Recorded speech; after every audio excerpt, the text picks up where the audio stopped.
kering kerontang, tidak ada air, paling tidak dia mandi seminggu sekali hari Jumat. Kenapa? Menjaga kebersihan. Orang Pulau Tidore jangan ajarkan tentang mandi. Kenapa? Paling mudah mandi di Tidore. Bangun tidur langsung mandi.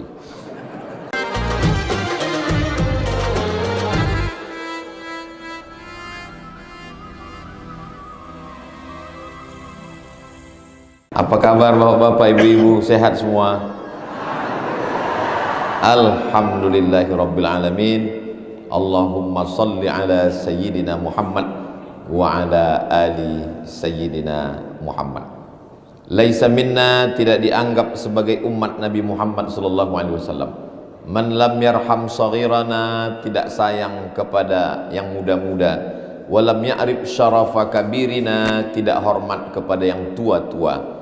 Anak-anak muda semua jamaah, kita berbangga pada hari ini berkumpul di masjid yang megah, yang cantik dan indah. Yang tua-tua panjang umur, sehat badan, barokahnya melimpah kepada kita. Yang sama-sama kita hormati Bapak Wali Kota Tidore Kepulauan, Bapak Kapten Haji Ali Ibrahim SH. Lama juga saya menghafal tadi, tapi karena balehonya jumpa beberapa kali jadi ingat. Tertulis di situ solid bergerak. Terus dalam hati saya itu ada sambungannya, kalau tidak bergerak itu sholat. Karena kalau bergerak batal sholatnya. Beserta seluruh jajaran yang tak dapat saya sebutkan satu persatu, kepala dinas, kepala badan, kepala kantor yang berkepala maupun tak ada kepala, semuanya dimuliakan Allah Subhanahu wa taala. Guru kita semua Al-Mukarram, jauh datang dari Yogyakarta, penulis, penceramah. Ada orang yang menulisnya hebat, ngomongnya nggak hebat. Ada orang ngomongnya hebat, nggak bisa nulis. Nggak bisa nulis, nggak bisa ngomong, mati aja. Oh, nggak boleh begitu Pak Ustadz. Setiap manusia diberikan Allah kelebihan macam-macam.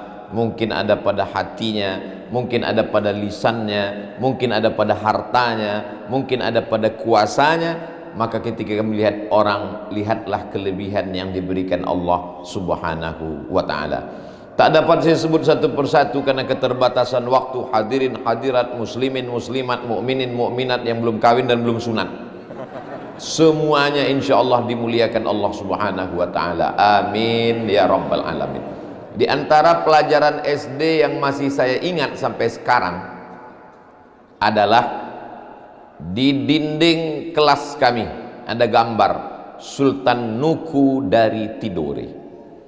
Baru saya sampai ke Tidore, tempat kampung halamannya Sultan Nuku itu, setelah berumur 45 tahun. Bayangkan itu.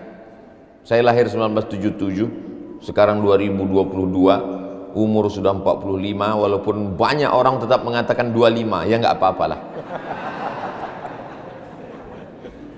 Setelah berumur 45 tahun barulah saya sampai dari Pekanbaru, naik pesawat ke Jakarta 1 jam 45 menit transit.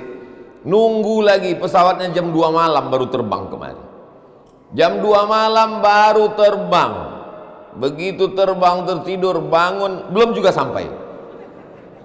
Bangun lagi, lihat jam tangan, oh di Pekanbaru masih subuh jam 5. Di sini sudah terang benderang. Setelah sampai, menyeberang lagi dari Ternate ke Tidore, barulah sampai ke negeri yang saya dengar 40-an sekian tahun yang lalu. Apa kesan pertama saya? Kesan pertama saya adalah keramahan. Karena tadi di pelabuhan disambut banyak sekali yang menyambut, baik yang siap maupun tak siap. Ustaz Somad, Ustaz, kata Pak Wali, Ustaz sengaja disambut pagi-pagi karena kalau siang semua pada datang itu bisa patah kayu-kayu di pelabuhan. Ramai datang. Kalau mau melihat keimanan seseorang, lihatlah bagaimana dia memuliakan tamu. Man kana yu'minu billahi wal yaumil akhir, siapa yang beriman kepada Allah dan hari akhirat, falyukrim dhaifahu, memuliakan tamu. Jadi negeri ini di samping alamnya yang indah, ada kelembutan hati dari masyarakatnya, Setelah itu saya disambut oleh Pak Wali, dibawa ke pondok pesantren Haris Al-Khairat. Haris penjaga, khairat kebaikan. Kalau satu khair, kalau dua khairani, kalau tiga khairat, kebaikan, kebaikan, kebaikan.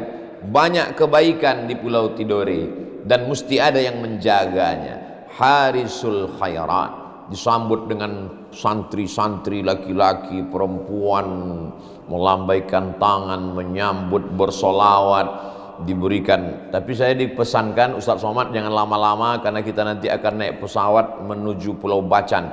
Oke lah, begitu sampai dipersilakan sarapan. Saya pilih sarapan yang kira-kira tidak perlu proses lama. Saya pilih bubur ayam karena tidak main kunyah lagi. Setelah saya makan satu mangkok, barulah ditawarkan Pak Wali, ada makanan yang luar biasa di Pulau Tidore Ustaz Somad, namanya gohu, dan ini amat sangat bermanfaat untuk laki-laki. Aduh, kata saya, ini iklannya terlambat Pak Wali. Lalu kemudian ditutup Ustaz Salim dengan minuman yang luar biasa, ada rasa-rasa jahenya, ada kacang kenarinya. Apa namanya Ustaz Salim? Guraka. Saya sebetulnya ingat, cuman mau ngetes saja. Namanya guraka. Diwawancarai pula saya oleh jamaah tadi. Ustaz Somad tolong ceritakan bagaimana rasa guraka. Saya katakan, terlalu sulit untuk memilih kata mewakili rasa. Kalau Anda mau merasakan bagaimana rasa citra rasa guraka, datanglah ke Pulau Tidore. Nikmati, manfaatkan, tapi jangan lupa gohu. Jamaah yang dimuliakan Allah Subhanahu wa taala, bisa bertahan 9 tahun menjaga kebersihan itu pasti bukan keterpaksaan, tapi sudah menjadi kebiasaan. Bersih ini dari nenek moyang kami Pak Ustadz. Jadi kalau kita lihat dalam sejarah Islam, Islam itu paling tidak menjaga ada 5 kebersihan. Yang pertama adalah kebersihan badan, karena orang yang badannya tidak bersih maka sholatnya tidak diterima Allah Subhanahu wa ta'ala. Bersih dari yang nampak namanya najis, bersih dari yang tidak nampak namanya hadas. Ketika orang berwudu, nawaitu raf'al hadas. Orang berwudu najis tidak ada, bersih, tapi ada hadas kecil. Sedangkan orang yang mensucikan diri dari kotoran itu dari najis, kelihatan oleh mata, oleh benda, nampak. Yang tidak nampak hadas. Orang Islam suci dari hadas, suci dari najis, maka badan bersih. Laula an asyqa ala ummati, kalau tidak memberatkan bagi umatku, la amartuhum bisiwak, aku suruh mereka bersiwak, gosok gigi inda kulli shalah. Sebelum sholat subuh gosok gigi, sebelum zuhur gosok gigi, sebelum asar gosok gigi, sebelum maghrib gosok gigi, sebelum isya gosok gigi, sebelum duha gosok gigi, sebelum tahajud gosok gigi. Sementara saya baca iklan di kota tempat saya tinggal, ada baleho besar, ajak anak anda gosok gigi 3 kali sehari. Dalam hati saya, kurang 4. Karena Islam mengajarkan setiap mau sholat, makanya para habaib itu kalau mereka sholat jadi imam, itu di kantong mereka ada siwak. Luruskan shop. Karena sholat sebelum bersiwak lebih afdal dan utama. Ternyata di dalam siwak banyak sekali kandungan-kandungan menghilangkan bau mulut, menghilangkan panas dalam, menghilangkan kuman bakteri, menghilangkan ulat-ulat gigi. Ulat-ulat gigi takut. Dulu sebelum siwak datang ke kampung halaman kami, nenek moyang kami untuk menghilangkan ulat gigi itu diambil daun sirih, diberi gambir, dikasih kapur, dikasih pinang, dikunyah. Itu katanya ulat gigi takut. Dan memang luar biasa. Bukan cuma ulat gigi takut, tetangga pun takut. Karena warna merah semua. Tapi dengan bersiwak ini, masya Allah, tabarakallah, Islam menjaga kebersihan.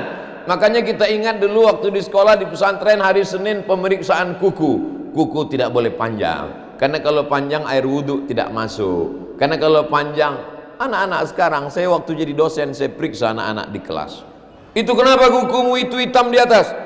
ini bukan kutek Ustadz. Kalau kutek kan air wudhu nggak masuk. Itu kenapa hitam? Ini namanya black henna. Oh, oke, pakai black henna nggak apa-apa, tapi mesti dipotong. Kenapa? Karena kalau pakai black henna, di atas black henna, di bawah black daki. Kebetulan orangnya pakai tangan kiri, kidal, buat bakwan. Kok enak sekali ya? Apa resepnya? Yummy. Kesucian, kebersihan luar biasa. Alhamdulillah, ketika datang para alim ulama, tadi saya banyak ngobrol di perjalanan dengan Ustadz Salim, dengan Pak Wali. Apakah kerajaan Tidore ini datang sebelum Islam? Oh, ribuan tahun yang lalu ketika mereka bersyahadat, mereka tidak hanya berpikir tentang sholat, zakat, puasa, tapi mereka punya kerajaan, dan buktinya ada sampai hari ini. Orangnya masih hidup, istananya masih ada, alamnya indah. Islam mengajarkan lalat masuk ke tempat air minum dicelupkan. Kenapa?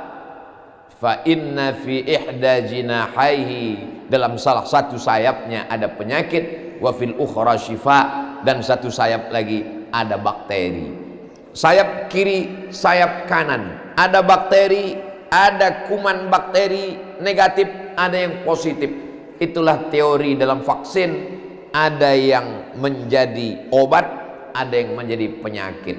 Ini diajarkan Islam 1400 tahun yang lalu. Sebelum orang-orang barat mampu melihat bakteri, kuman dengan mikroskop, Islam sudah mengajarkan kebersihan dari mulai kepala sampai ke kaki. Idza qumtum ila shalah, kalau kamu mau salat, faghsilu wujuhakum, basuh wajah. Wa aydiyakum ilal marafiq, tangan sampai siku. Wamsahu bi ru'usikum, kepala sampai telinga. Wa arjulakum ilal ka'bain, kaki sampai mata kaki. Semalas-malasnya orang mandi gurun pasir Arab, kering kerontang, tidak ada air, paling tidak dia mandi seminggu sekali hari Jumat. Kenapa? Menjaga kebersihan. Orang Pulau Tidore jangan ajarkan tentang mandi. Kenapa? Paling mudah mandi di Tidore. Bangun tidur langsung mandi. Saya sengaja membuat kolam kecil, kolam ikan di depan rumah, supaya kalau bosan nulis, bosan baca buku, bisa melihat kolam kecil. Begitu sampai ke Tidore, terasa betul nikmat Allah di sini luar biasa. Tak perlu membuat kolam, bangun tidur lihat langsung kolam besar luar biasa. Masya Allah, tabarakallah. Melihat kantor, melihat rumah, melihat masjid di tepian, indah luar biasa. Tak ada yang bisa kita ucapkan selain Rabbana ma khalaqta hadza batila, tidaklah yang kau ciptakan ini sia-sia. Tapi dalam hati tetap juga ada rasa cemas, ada rasa ngeri, ada rasa takut. Tadi saya tanya Pak Wali, Pak Wali, ini lautnya ada musim bulan-bulan ganas nggak? Kata Pak Wali, ada bulan Desember, bulan Januari. Tapi sampai orang tidak melaut, tidak, orang tetap ke laut. Orang kalau dia terlalu ketakutan, melihat itu ketakutan. Orang barat melihat laut itu takut, karena dia anggap akan datang tsunami. Kalau dia duduk di tepi laut, dia anggap ada ketakutan. Kenapa? Akan ada muncul makhluk dari dasar naik ke atas, namanya Godzilla. Tapi kita tidak pernah takut, karena takut kita sudah kita habiskan kepada Allah Subhanahu wa ta'ala. Ya ayyuhalladzina amanu, hai orang yang percaya bahwa setelah dia hidup akan mati, mempertanggungjawabkan amalnya kepada Allah. Ittaqullah, takutlah kepada Allah Subhanahu wa ta'ala. Lautan ini ditundukkan Allah, daratan ini pun ditaklukkan Allah, selama kita tunduk kepada Allah dan berkata la ilaha illallah Muhammadur Rasulullah sallallahu alaihi wasallam. Kesucian yang kedua adalah kesucian pakaian. Allahu Akbar. Bismillahirrahmanirrahim. Alhamdulillahi Rabbil Alamin, Ar-Rahmanir Rahim. Selesai salat, istrinya ngasih tahu, Bang, ya itu kain sarung yang abang pakai tadi aku pakai, bagus, berarti kamu sayang dengan aku. Bukan masalah itu, anak kita kencing tadi di kain itu. Maka salat dibagi tiga. Anda namanya sholat ada, usolli fardhu zuhri arba'a raka'atin adaan. ada salat yang diulang, ada salat yang diganti karena terlupa, karena tertinggal. Usolli fardhu zuhri arba'a raka'atin qada'an. Ada salat yang sudah terlaksana tapi salatnya tidak sah karena tidak cukup syarat. Itulah dia orang yang sudah salat tapi kainnya ternyata ketahuan bernajis setelah salat. Istrinya ngasih tahu, itu kainnya tadi kena kencing anak kita, maka air kencing itu najis. Salatnya mesti diulang. Usolli fardhu zuhri arba'a raka'atin i'adatan. Kesucian yang kedua adalah kesucian pakaian. Mukena masuk mesin cuci, kain sarung masuk mesin cuci, kemeja masuk mesin cuci, isi air, isi deterjen, pencet, habis itu langsung jemur. Belum tentu kain itu suci. Bersih ya, tapi belum tentu suci. Kenapa? Karena ada kencing, kain celana anak yang kena pampers bocor masuk ke dalam, maka satu kain kena kencing semuanya berubah menjadi najis. Maka kalau ibu bapak pakai asisten rumah tangga, pembantu, ada saudara kita yang menolong, dia mesti belajar fikih tentang kesucian pakaian. Kita mesti tanya dia, ini tadi dibilas? Tidak. Kenapa kamu tidak bilas pakai air suci? Air kita banyak. Karena korban iklan, sekali kucek tanpa bilas. Mestinya air yang pertama najis, setelah kering pakai air kedua, air ketiga. Kalau almarhumah ibu saya dulu mengajarkan, saya tidak punya saudari perempuan, anak pertama laki-laki, adik laki-laki. Kau tidak punya saudara perempuan, nanti kalau aku meninggal kau belum punya istri, siapa mencuci pakaianmu? Ya kalau kau kaya banyak uang, kalau tidak kau cuci sendiri. Nanti mesti kau bilas nak, karena kalau tidak nanti kainmu bernajis, tidak sah sholatmu. Bilas pertama, bilas kedua, siram ketiga, kau bersolawat, Allahumma salli ala Sayyidina Muhammad wa ala ali Sayyidina Muhammad. Suci badan, suci pakaian. Yang ketiga adalah suci tempat. Masya Allah, tabarakallah, Allahu Akbar. Begitu sholat nampak di tepi sajadah ada air, khawatir ini air kencing, sholatnya buru-buru. Dia tanya, itu tadi air apa? Atap kita bocor, hujan lebat. Oh, air tidak apa-apa. Tapi kalau ternyata tempatnya kotor, innallaha thayyibun, Allah maha suci, Allah maha bersih, la yaqbalu illa thayyiban. Allah tidak menerima kecuali yang suci-suci, yang bersih-bersih saja. Tai cicak, ada yang mengatakan Ustadz itu kotoran cicak enggak najis. Kenapa? Karena cicak enggak ada darahnya. Ada salah satu pendapat ulama, karena cicak tidak berdarah maka kata dia tidak najis. Tapi kata yang sebagian tetap najis. Jadi kalau begitu bagaimana kalau ikhtilaf ulama?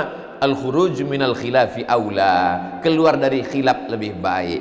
Jadi kalau ada yang meragu-ragukan hati kita, da'ma yaribuka ila ma la yaribuka, tinggalkan sesuatu yang meragukanmu kepada sesuatu yang tidak meragukanmu.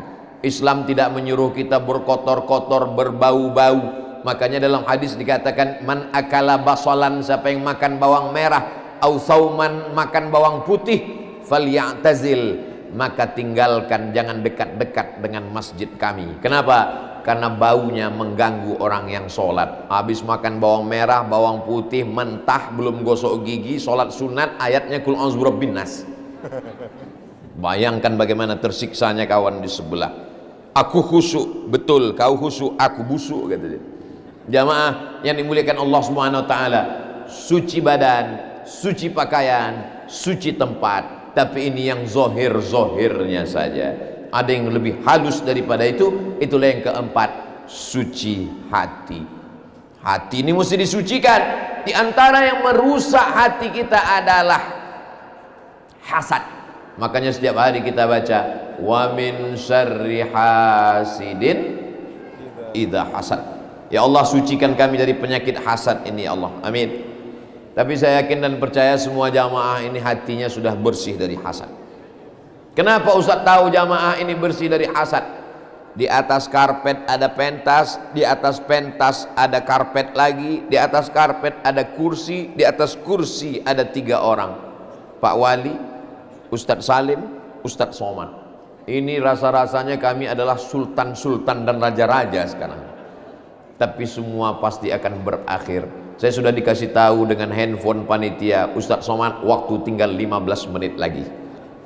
Di mana-mana Ustadz Somad tausiahkan 60 menit. Karena botolnya 600 ml, karena botolnya kecil 30 menit. Masya Allah, tabarakallah. Hati dibersihkan. Itu yang ada di depan Bapak Ibu, kantong-kantong itu adalah, itu termasuk untuk menjaga kebersihan juga. Tapi bukan bersih badan, bukan bersih pakaian, bukan bersih tempat, bukan bersih hati. Tapi yang kelima yaitu bersih rezeki. Rezeki kita mesti dibersihkan dengan yang pertama zakat, yang kedua wakaf, yang ketiga yang ketiga wakaf. Zakat, wakaf, infak, sedekah. Zakat, wakaf, infak, sedekah. Pak Wali tadi mengatakan ada 3 hektar tanah saya, Ustadz, saya hibahkan sebagai tempat untuk anak-anak tahfiz Quran. Allahu Akbar. Sesuai sekali Tidore, pulau yang aman, nyaman, tentram, indah, bersih ini, anak-anak fokus menghafal Quran. Tadi Ustadz Salim mengatakan melihat laut jadi 1 paragraf, melihat gunung jadi 1 paragraf, melihat masyarakat jadi 1 paragraf. Melihat semangat Ustadz Salim, nampaknya kita tinggalkan saja beliau di sini, tak usah kita bawa ke Pulau Bacan, biar jadi bukunya 1 lagi. Irisan apel-apel, apa namanya judul Ustaz buku? Lapis-lapis keberkahan. Nanti keluar lagi bukunya lapis-lapis Pulau Tidore. Amin. Ada kue lapis Tidore. Kue lapis, Masya Allah, so sweet. Tidore. Jamaah yang dimuliakan Allah Subhanahu wa Ta'ala, maka pedagang itu sedikit banyak pasti ada yang kotor dari rezekinya karena timbangan.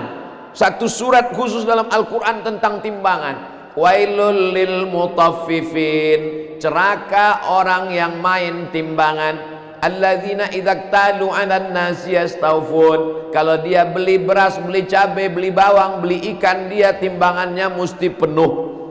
Ada ibu-ibu baca Quran matanya nggak jelas ngelihat surat Yasin, tapi kalau ngelihat timbangan jelas. Ibu-ibu yang seperti ini bagus, mantap, lanjutkan. Kenapa? Karena dia menjaga orang dari kecurangan.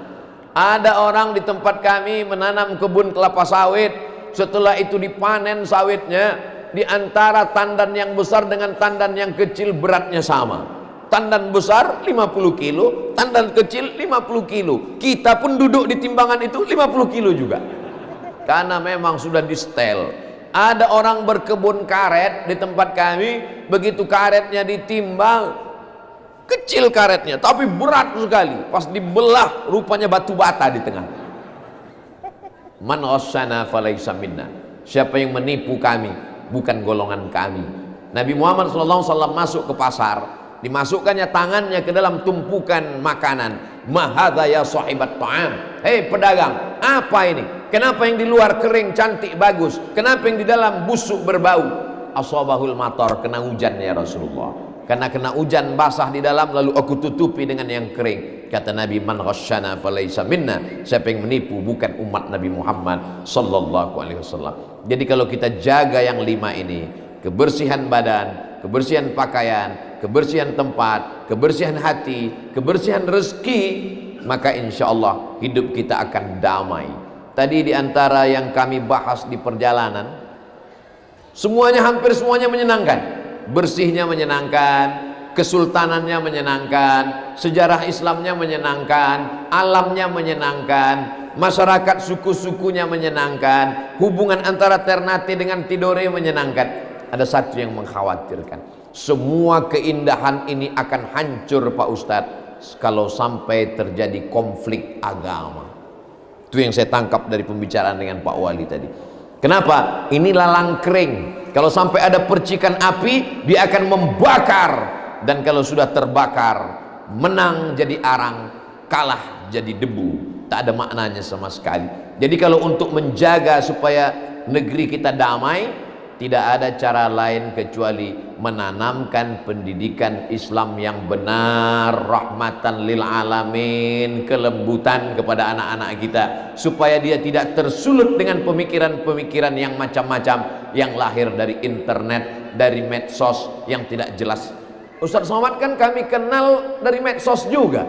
Ini Ustaz pertama kali tabligh akbar di Pulau Tidore. Ustaz kan kami kenal dari medsos juga. Betul. Saya yakin dan percaya jamaah ibu bapak hari ini hadir bukan mau dengar tausiah kami, karena bapak ibu sudah tinggal buka saja www.youtube.com.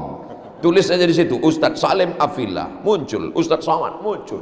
Lalu datang ini untuk apa? Untuk memastikan bahwa Abdul Somad itu memang ada di alam nyata. Orangnya jelas, tidak seperti yang diisukan, tidak seperti yang digambarkan. Banyak jamaah, oh tadi ketika di pelabuhan, Masya Allah Ustaz, ganteng ya, kata dia. Bapak Ibu yang dimuliakan Allah Subhanahu wa Ta'ala. Jadi kalau memang ustadznya itu ada, akidahnya Asy'ari, fikihnya Syafi'i, tasawufnya Sunni, Junaid al-Baghdadi dan Imam Abu Hamid al-Ghazali, Ahlus Sunnah wal Jamaah, bukan takfiri, maka insya Allah tidak ada cara lain kecuali membangun pondok pesantren. Maka tadi dalam perjalanan saya tanya, Pak Wali, ada pesantren kita di sini? Ada Ustaz Somad. Tadi yang kita lihat Haris Al-Khairat, ada beberapa lagi pondok pesantren, tapi yang lebih banyak di sini adalah hafiz-hafiz, tahfiz penghafal Al-Quran. Allah akan menurunkan keberkahan ke Pulau Tidore, barokah para penghafal Quran. Itu makanya doa kita, Allahummarhamna bil Quran. Turunkan rahmat ke Tidore, turunkan rahmat ke Maluku Utara dengan barokah banyaknya penghafal Quran. Kita mau ketika orang ingat Tidore, ingat penghafal Quran untuk wilayah timur Indonesia, sehingga ketika disebut penghafal Quran orang langsung ingat Pulau Tidore, disebut Tidore orang langsung ingat penghafal Quran. Tanahnya ada, penghafalnya ada, masyarakatnya ada, cinta kepada Al-Quran, sejarahnya jelas, alamnya indah. Inilah yang disebut dengan baldatun thayyibatun wa rabbun ghafur. Adapun percikan-percikan api ketika nampak, cepat-cepat disiram dengan air wudhu. Kurang air wudhu, cepat-cepat disiram dengan mandi. Kurang juga, cepat-cepat. Jadi kalau ada orang yang menyulut-nyulut api, siram dia dengan air wudhu. Tak juga padam, mandikan dia. Tak juga padam, buang dia ke laut. Jamaah yang dimuliakan Allah Subhanahu wa Ta'ala. Nanti kalau ada yang bertanya, siapa tadi yang tausiah? Ustaz Salim dan Ustaz Somad. Apa yang disampaikan Ustaz Somad? Ada 5 kesucian. Yang 5 itu apa saja? Aku pun gak ingat entah apa kata dia tadi. Mudah tausiah saya diingat. Andai tidak dicatat, andai tidak ditulis, andai tidak diingat, tinggal ditonton ulang karena ada rekaman lengkapnya. Tinggal dibuka di YouTube channel Ustadz Abdul Somad Official. Jangan lupa subscribe, like, share, and comment. Jamaah yang dimuliakan Allah Subhanahu wa Ta'ala, masjidnya indah. Tadi saya tanya Pak Wali ini masjid agung. Kalau masjid provinsi, masjid raya. Kalau masjid kabupaten kota itu masjid agung. Ini masjid agung Pak Wali. Kata Pak Wali, bukan. Ini masjid kelurahan. Seolah-olah Pak Wali ingin mengatakan, di Pulau Tidore ini Ustaz Somad, kelurahannya aja begini masjidnya. Begitu kira-kira bahasa yang ingin disampaikan. Saudara-saudaraku yang ada di perantauan dimanapun berada, mereka tidak menunjukkan pulang kampung dengan mobilnya yang mewah. Banyak orang sekarang merantau sukses di perantauan. Begitu Idul Fitri pulang bawa mobil. Supaya apa? Supaya orang kampung sakit darah tinggi semua. Apa bukti kau berhasil di perantauan? Bangun masjid. Apa bukti kau berhasil di perantauan? Bangun pondok pesantren. Ustaz Abdul Somad cerita pesantrennya mana? Kemarin bersama Ustaz Salim Afillah kami sudah berada masih di wilayah kota Tidore Kepulauan, di Sofifi. Kenapa di sana? Tanya Ustaz Salim. Lalu kemudian, ini pesantren Ustaz Somad di Riau? Bukan. Namanya Pesantren Ummul Qura, pesantren masyarakat Maluku Utara. Pesantren kan sudah banyak, kenapa mesti dibangun lagi? belum seimbang dengan jumlah anak-anak kita. Siapa yang sanggup menjaga anaknya dari mulai bangun tidur sampai tidur lagi? Saya dikirimi foto ibu-ibu emak-emak sekarang, anaknya diikat di batang pisang, dia main medsos. Anaknya nangis, dipoto, update status, ada anak nangis. Kesian. Siapa yang sanggup menjaga anak-anak kita? Yang bisa menjaga anak kita dari mulai bangun tidur sampai tidur lagi adalah pondok pesantren. Mohon support, doa, bantuan kepada jamaah semuanya, baik yang hadir di alam nyata maupun di alam gaib.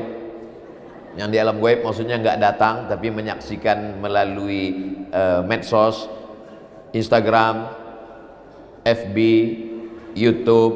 Yang belum follow silakan follow, yang belum subscribe silakan subscribe. Kalau sudah subscribe, syukur dofu. Masya Allah, lama juga saya menghafalnya itu tadi. Jamaah yang dimuliakan Allah Subhanahu Wa Taala, itulah yang dapat saya sampaikan pada kesempatan yang baik dan penuh barokah ini. Mudah-mudahan pertemuan kita ini pertemuan yang menurunkan rahmat dan ridha Allah. Mudah-mudahan pertemuan kita ini pertemuan yang memanjangkan umur, memurahkan rezeki. Mudah-mudahan pertemuan kita ini pertemuan yang menjauhkan daripada bala musibah. Al-haziniyah, untuk niat yang baik-baik ini. Al-Fatihah.